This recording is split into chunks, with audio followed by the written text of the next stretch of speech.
안녕하세요. 마틸다입니다. 오늘도 이어서 아벨라의 성녀 데레사 자서전을 읽어드리겠습니다. 제33장 영화로운 성 요셉 수도원 창립 이야기를 계속한다. 벌써 이 일에 관계해서는 안 된다는 명을 어떻게 받았는가, 얼마 동안 이 일을 그냥 버려두었던가, 그리고 그때 참아 견딘 몇 가지 시련 및 어떻게 주님이 위로해 주셨는가를 말한다. 일이 이쯤 진행되어 바야흐로 해결을 보게 됨으로써 다음날 계약을 하게 되었는데 관구장이 의견을 바꾸었습니다. 나중에 알게 되듯이 그가 의견을 바꾼 것은 하느님의 섭리였다고 나는 생각합니다. 이 사업을 위해 너무도 많은 기도가 바쳐지고 있었기에 주님은 이것을 조금씩 완성회로 이끄시어 다른 길로서 성취되게 마련하신 것입니다. 관구장이 창립 허가를 취소하게 되자 내 고해 신부는 나에게 그 일에 관여하는 것을 당장에 금하였습니다. 일을 여기까지 밀고 나오는데 내가 어떠한 고생과 시련을 겪었는지는 오로지 주님만이 아십니다. 그래서 나는 이 계획을 버렸고 일은 거기서 멎어버렸습니다. 그 때문에 사람들은 이런 일은 모조리 여자들의 몽상에 지나지 않았다는 생각에 한층 더 굳은 확신을 갖게 되어 나에 대한 불평이 크게 늘어갔습니다. 나는 그때까지 관구장의 명령에 의하지 않고는 아무 일도 하지 않았었는데 말입니다. 나는 더 엄한 봉쇄 제도의 수도원을 창립하려 들었다는 이유로 우리 수도원의 모든 수녀들로부터 아주 언짢은 눈총을 받게 되었습니다. 어떤 수녀들은 내가 그들을 업신여겨 욕되게 했고 이 수도원에서도 나는 매양 마찬가지로 하느님을 살뜰히 섬길 수 있으며 이 수도원에는 나보다 월등히 뛰어난 훌륭한 수녀들이 있고 나는 이 수도원을 사랑하지도 않으며 새 것을 만드는 이보다 이 수도원을 위해 연금을 얻는 편이 더 낫겠다고들 말했습니다. 어떤 분은 나를 옥에 가두어야 한다고 하였으며 극히 소수의 사람만이 약간 나를 변호해 주었을 뿐입니다.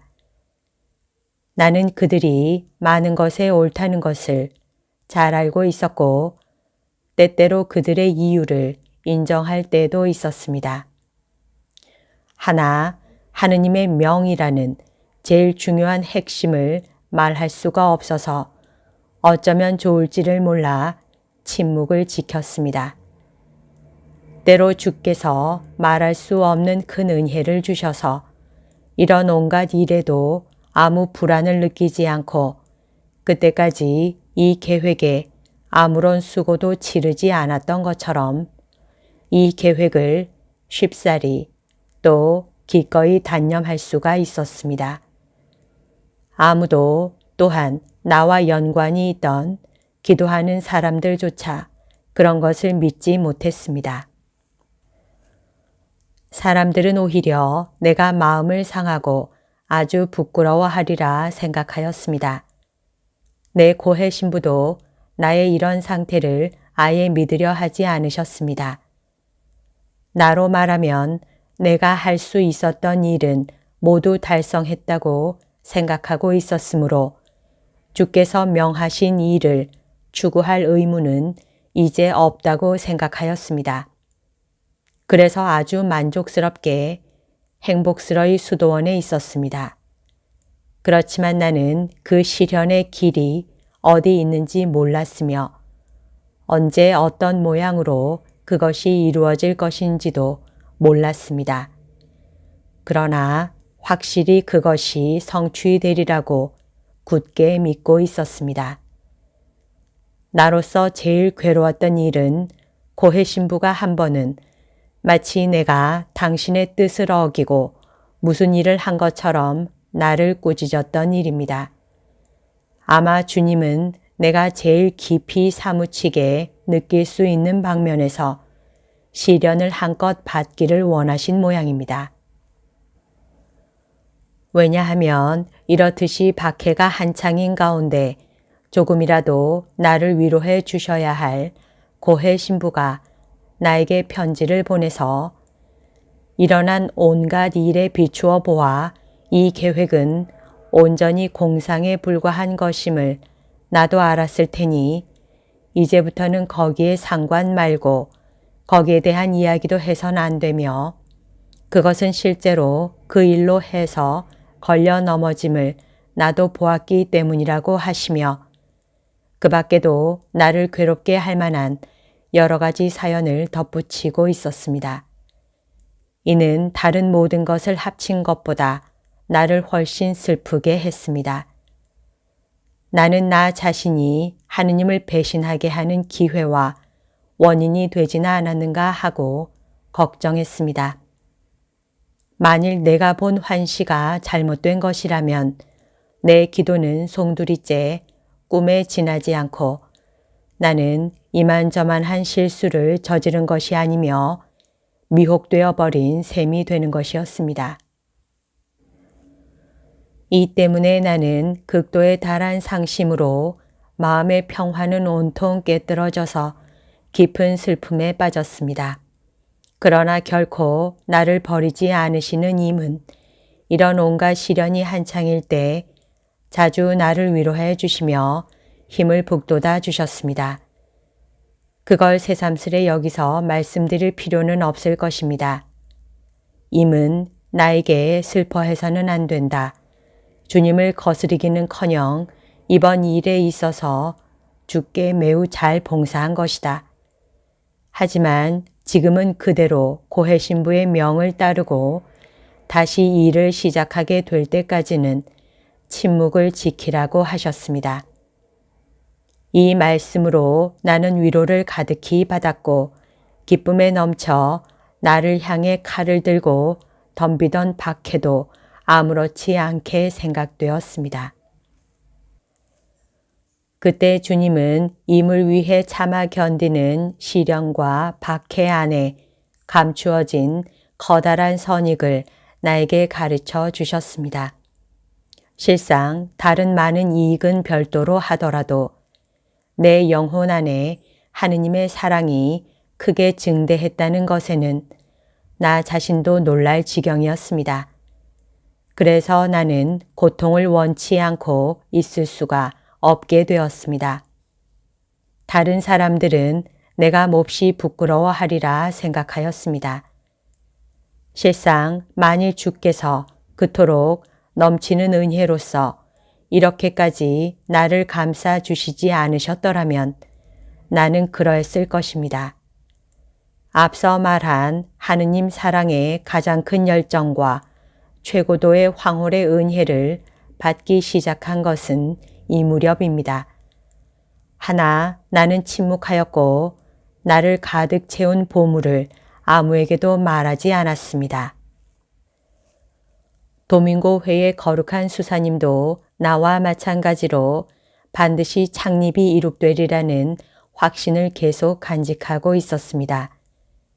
그리고 내가 고해 신부에 대한 순종을 어기지 않게 이 일에 관계하기를 바라지 않았기 때문에 그분은 내 친구 되는 분과 함께 여러 가지 교섭을 하였으며 둘이서 로마에 편지를 쓰는 등 여러 가지 방책을 시도하고 있었습니다. 한편 악마 쪽에서도 내가 이 계획에 대한 계시를 받았다는 걸 점차로 사람들에게 느끼게 했습니다.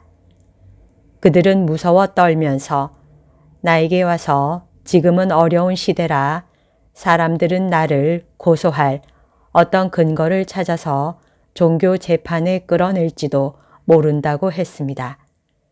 이런 이야기는 나에게 우스꽝스럽게 들려서 나는 그저 웃어 넘겼을 뿐이었습니다.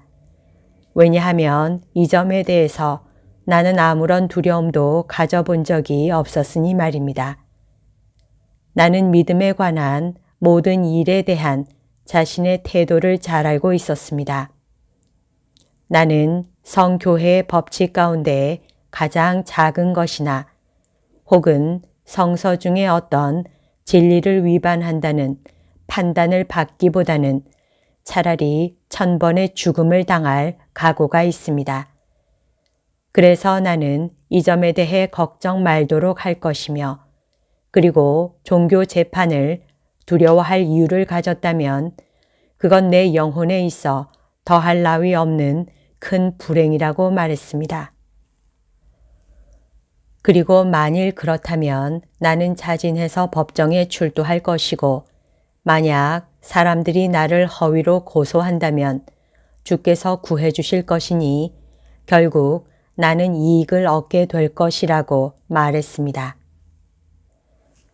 나는 도밍고 회의 그 신부에게 이 사연을 알려드렸습니다.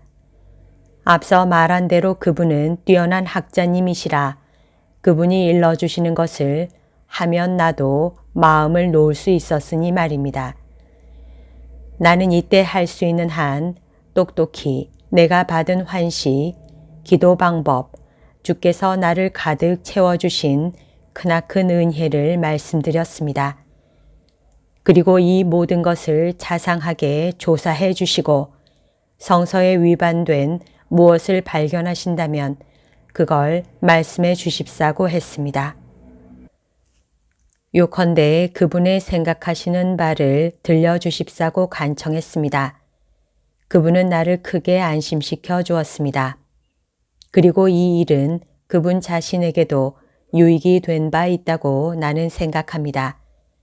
물론 그분은 덕망이 높으신 분이긴 하지만 그때부터 이전에 비해 훨씬 더 많이 기도에 전심하게 되었으니 말입니다.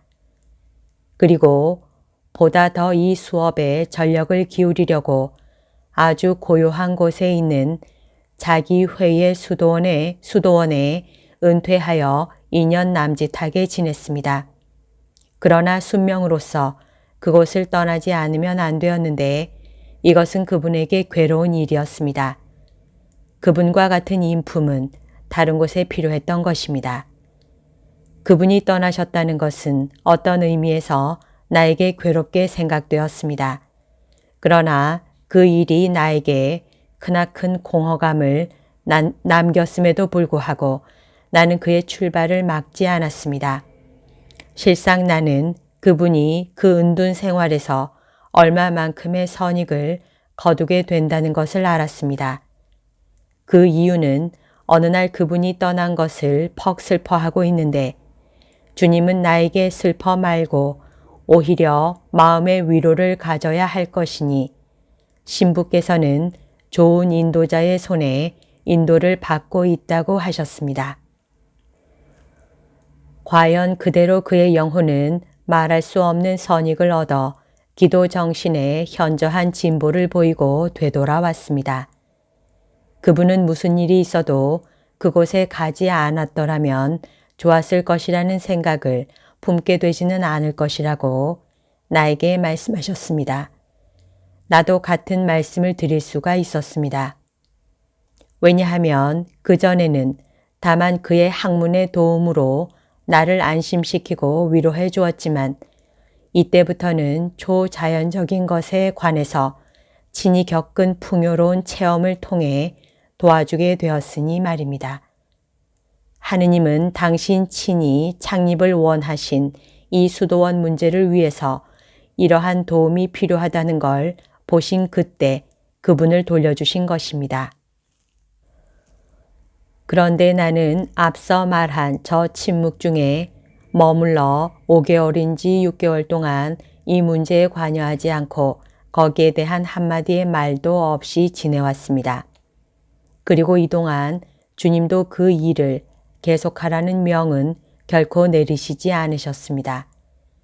그러나 어찌된 영문인지 모르겠으나 나는 이 창립이 실현되리라는 생각을 지울 수가 없었습니다.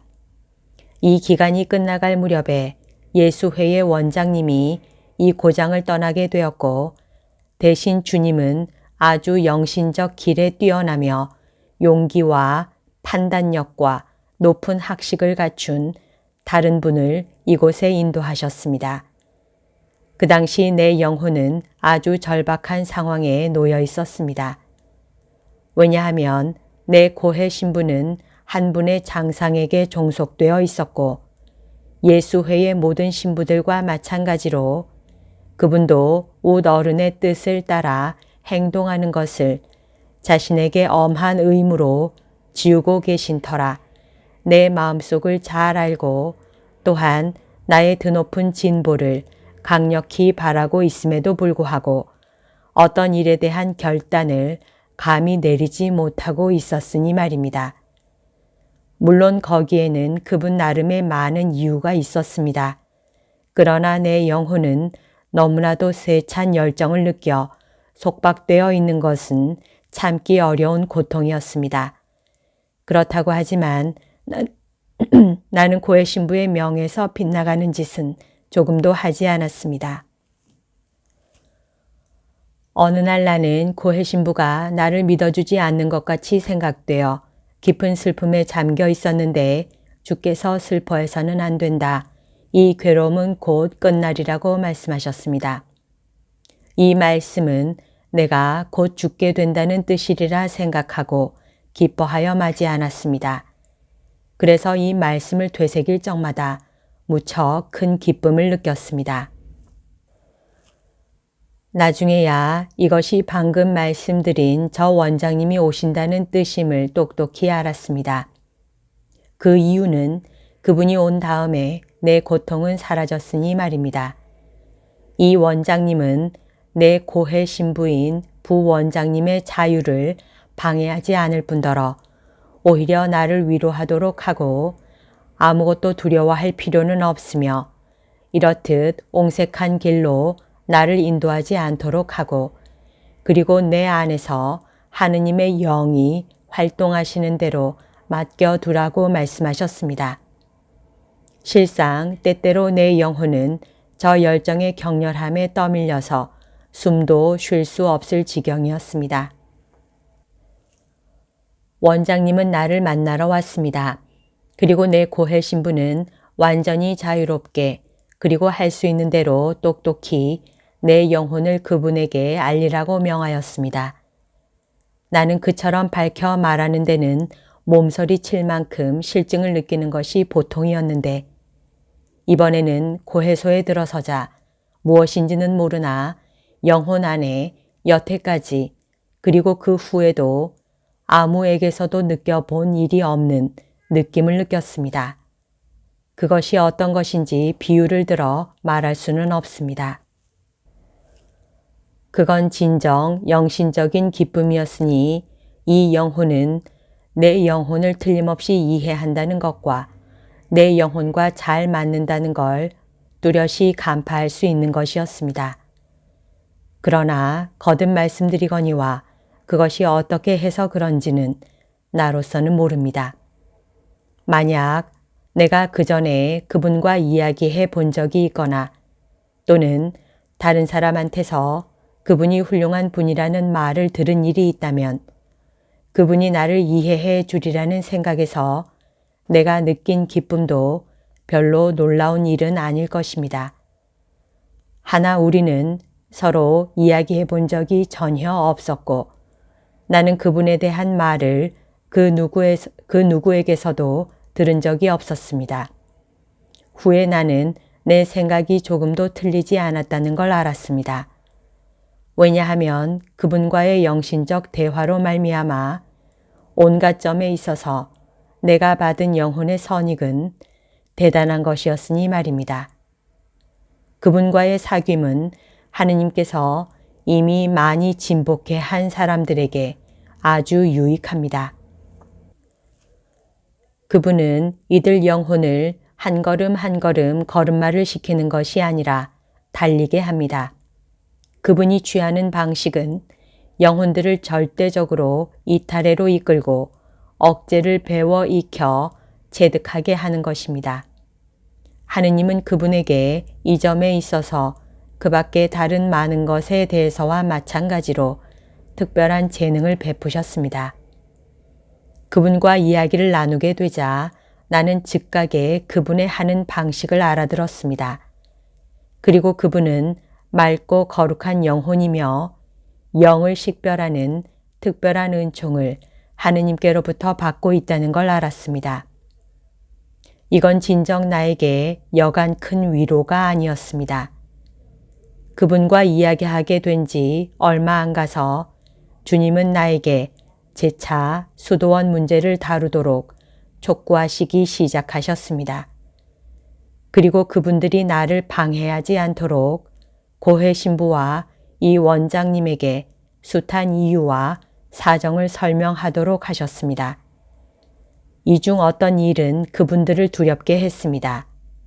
왜냐하면 이 원장님은 온갖 정성을 다해 결과를 아주 조심성 있게 깊이 관찰하고 있었기에 하느님의 영이 나를 인도하신다는 걸 절대로 의심치 않으셨으니 말입니다.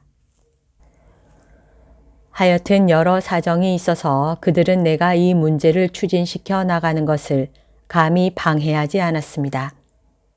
고해 신부는 다시 내가 이 일에 대해 할 수 있는 것을 다 할 허가를 주었습니다. 나는 이것으로서 내가 얼마나 막막한 고생길에 들어서는지를 잘 알고 있었습니다. 나는 혼자였고 물질적 수단도 극히 빈약한 것이었기 때문입니다. 그래서 우리는 서로 의논한 끝에 이 일을 그 비밀리에 진행시키기로 결정했습니다. 나는 주께서 여러모로 베풀어 주신 돈으로 이 고장이 아닌 다른 고장에서 살고 있는 내 동생으로 하여금 집을 사서 마치 자기네를 위한 일같이 준비하도록 주선했습니다. 이 집을 사들이는데 주께서 어떻게 돈을 마련해 주셨는가를 말씀드리자면 너무나 길어질 것입니다. 이 모든 것을 하는 데 있어 순명에 위반되는 짓은 통하지 않으려고 무던히 애를 썼습니다. 그렇긴 하지만 우 어른에게는 아무 말씀도 드리지 않았습니다. 그랬으면 맨 처음처럼 내 계획은 수포로 돌아가리라는 걸 잘 알고 있었고 게다가 더 나쁜 결과를 초래하였을 것입니다. 하나, 돈이 손에 들어오고 집을 찾고 그 값에 거래를 하고 집을 치워 정돈하는데 얼마나 고심이 컸는지 모릅니다. 이런 고통의 도가니 속에서 나는 때때로 정령 고립되어 있었습니다. 그것은 거의 아무것도 하지 않는 것과 마찬가지로 단지 자기 이름과 신용을 빌려주는 것이 고작이었습니다. 사업의 다른 모든 것은 다 내 어깨 위에 얹혀 있었으니 그것은 여러 가지 형태로 나에게 무척 무거운 짐이 되었습니다. 이제 와서 생각해도 그걸 어떻게 참아 나갔는지 놀랄 지경입니다. 어느 날 슬픔에 잠긴 채 나는 이렇게 아뢰었습니다. 네, 하느님, 왜 이렇게 불가능하게 생각되는 걸 나에게 명하십니까? 나는 가냘픈 여자에 불과하온데 자유롭기라도 하다면 또 모르겠습니다. 그러나 이같이 숱한 의무에 얽매인 몸으로 직서를 얻기 위해서나 다른 무엇을 하기에 필요한 돈도 없고 그걸 손에 넣을 방법도 없으니 도대체 내가 무얼 할 수 있단 말씀입니까? 어느 날 일이 아주 딱하게 되어 어떻게 할 것인지 몰랐습니다. 몇 사람의 일꾼들에게 주어야 할 품삯을 어떻게 마련해야 할지를 몰라서 시름에 잠겨 있는데 나의 참 아버지요 의탁자이신 성 요셉이 나타나셨습니다. 그분은 돈이 모자라지 않을 테니 일꾼과 계약을 맺어도 좋다고 알려주셨습니다. 나는 한 푼 없는 그대로 그에게 순종했습니다. 그런데 주님은 경탄에 마지 않을 방법으로 필요한 모든 것을 주셨으며 이 소문을 들은 사람들은 모두 크게 놀랐습니다. 집채는 아주 작다고 생각했고 실상 그러했습니다. 그걸 수도원으로 쓸 수는 없다고 생각될 정도였습니다. 그래서 나는 그 집에 맞붙은 작은 옆집을 외부 성당으로 만들려고 사려 했습니다. 한데 그걸 살 만한 아무것도 갖고 있지 못했고 또한 사들이는 방법도 생각나질 않아서 막막했습니다. 그런데 어느 날 영성체 후 주님은 나에게 이렇게 말씀하셨습니다. 나는 너에게 어떻든 들어가라고 하지 않았느냐.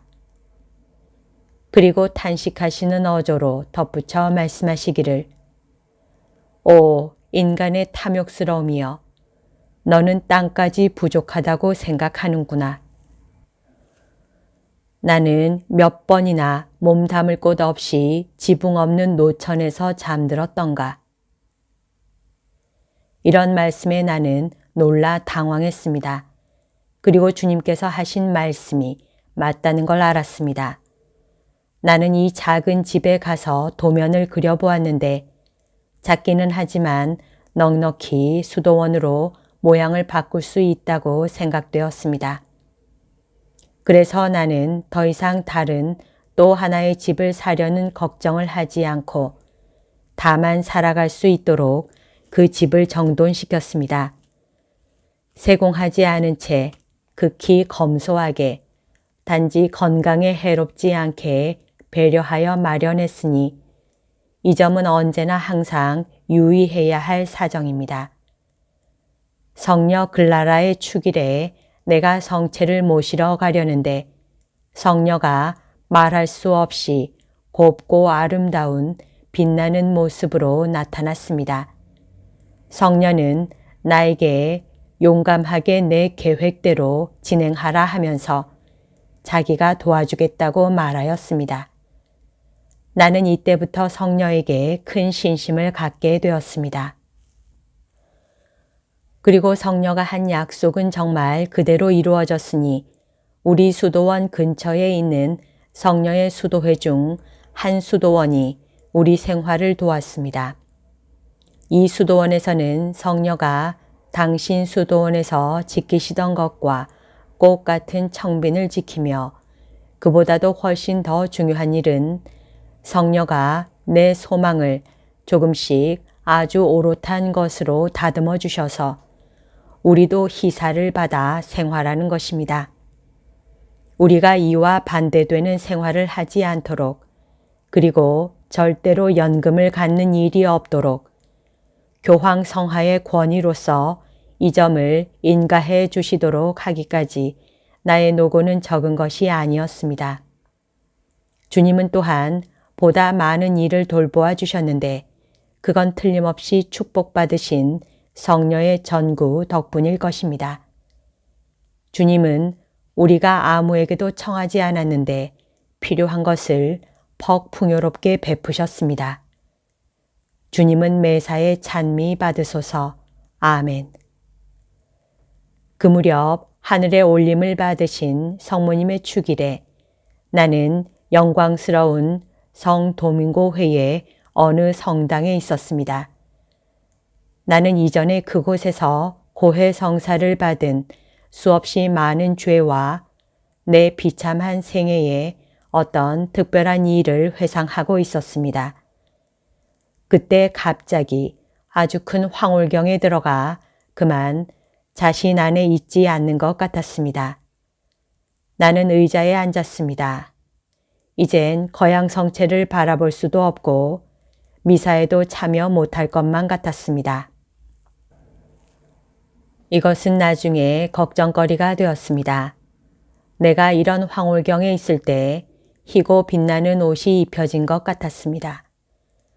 처음엔 누가 나에게 이렇게 입혀주었는지 몰랐으나 나중에 성모님이 내 오른편에 우리 아버지 성 요셉이 왼편에 계시면서 이 옷을 입혀주셨다는 걸 알았습니다. 그리고 내가 나의 온갖 죄에서 깨끗하게 되었다는 걸 깨닫게 해 주셨습니다. 이렇게 내가 그 옷을 입고 기쁨과 영광에 찾아 성모님은 내 손을 잡으신 듯 했습니다. 그리고 내가 영화로우신 성 요셉께 드린 봉사가 퍽 마음에 드셨다고 하시면서 수도원 창립은 성공할 것이고 거기서 주님과 당신 그리고 성 요셉은 알뜰한 공경을 받으시리라고 보증해 주셨습니다. 또 내가 관할에 관하여 취해야 할 순명은 내 기호에 맞는 것은 아니나 이 수도원이 그 목적에 있어서 절대로 망하지나 않을까 하고 두려워할 필요는 없으니 당신과 성 요셉이 우리를 수호해 주실 것이며 성자께서도 우리 가운데 늘 머무르실 것을 약속하셨다고 말씀하셨습니다. 이 약속의 진실성에 대한 보증으로서 성모님은 나에게 저 보석을 주셨습니다.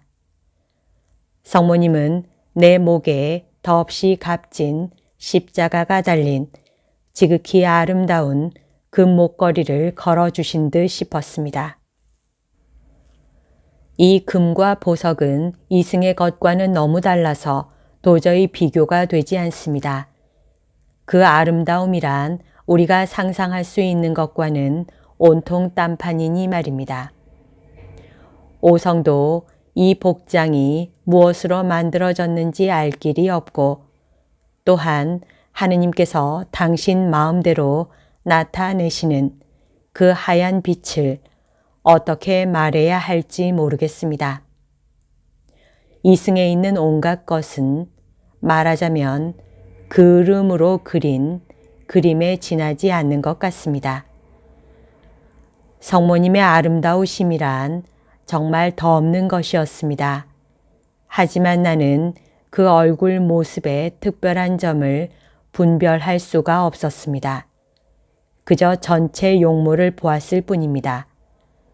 성모님은 흰옷을 입으셨고 퍽 큰 빛 가운데 나타나셨는데 이 빛은 눈을 부시게 하기는커녕 오히려 즐겁게 하였습니다. 그러나 영화로우신 성 요셉은 그렇게 똑똑히는 보지 못했습니다. 그렇지만 성인이 거기에 계시다는 것을 알 수는 있었습니다. 그것은 앞서 말한 적이 있는 감각의 도움 없이 보는 저 환시와 비슷한 환시였습니다. 성모님은 무척 젊어 보였습니다. 두 분은 잠깐 동안 함께 계셨는데 그동안 나는 말할 수 없는 영광과 행복에 젖어 있었습니다. 그것은 그때까지 체험한 것보다 훨씬 더한 크나큰 영광과 행복으로 생각되었으며 나는 그걸 언제까지나 잃어버리지 않기를 진정 원했습니다. 하지만 얼마 안 되어 두 분께서 무수한 천사의 무리에 에워싸여 하늘로 올라가시는 것을 보았습니다. 그때 나는 깊은 고독 속에 남겨지게 되었습니다. 그러나 큰 위로에 감싸여 기도 중에 드높이 상승되었고 깊이 잠심하였으며 또한 감동되어 얼마 동안 몸 하나 탈삭할 수도 말을 할 수도 없어 마치 나 자신 밖에 있는 성 싶었습니다. 나는 하느님을 위해 나 자신을 통째로 고스란히 사루어 버리고 싶은 세찬 소망을 느꼈으며 내 안에 생긴 놀라운 효과를 인정하였으니 달리 말한다면 아무리 애써 보아도 이 환시가 하느님으로부터 받은 것이라는 걸 의심할 수 없는 형편이 된 것입니다. 그래서 나는 큰 위로 중에 깊고 오롯한 평화를 맛보고 있었습니다. 관할에 대해서 천사들의 모후께서 나에게 말씀하신 사정은 내가 우리 회의 관할을 떠나는 것에 대해 어려움을 느낀 데서 생겼습니다. 주님은 새 수도원을 수사들에게 맡긴다는 건 당치 않다고 이미 나에게 말씀하셨습니다. 주께서는 왜 그것이 부당한지를 여러 가지 이유로 지적해 주셨고 또한 몸소 나에게 가르쳐 주신 길을 통해 로마에 청원하도록 할 것이며 그러면 그곳에서 증명 서류를 보내도록 마련하시겠다고 하셨습니다. 그래서 그렇게 했습니다. 그 전까지의 우리의 교섭은 통결정이 나질 않았는데 주께서 지시하신 길을 따른 때부터 일은 순조롭게 되어갔습니다. 뒤이어 일어난 여러 가지 사정으로 비추어 보아 새 수도원을 주교 관할 하에 둔다는 것이 얼마나 중요한 일인지를 깨달았습니다. 그 당시 나는 아직 주교님과 안면이 없었던 터라 어떠한 장상이 되시는지 통 알 수가 없었습니다. 하나 주님의 배려로 주교님은 퍽 친절하고 뒤에 말씀드리겠지만 수도원이 겪어야 할 큰 시련 중에 이를 지탱해 줌으로써 오늘과 같은 상태에 이르기에 필요한 도움을 아끼지 않으셨던 것입니다. 모든 것을 이렇게 인도하신 분은 찬미 받으소서. 아멘. 여기까지가 오늘 들려드릴 내용입니다. 오늘도 하느님의 뜻 안에서 서로 사랑하는 하루 보냅시다. 사랑합니다. 축복합니다.